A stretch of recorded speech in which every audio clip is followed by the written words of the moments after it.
இப்போ எழுதி முடித்த செவரு வந்து நம்ம அம்பாசமுத்திரம் பக்கம் கோயில்களை செவரு முடிச்சிட்டோம்.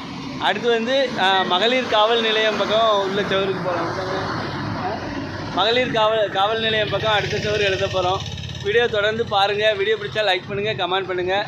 நிறைய பேர் வேலைக்கு கூப்பிட்டுருக்கீங்க, வர முடியல. இந்த வேலையை முடிச்சுட்டு அடுத்த வேலை செஞ்சு தரேன். நன்றி.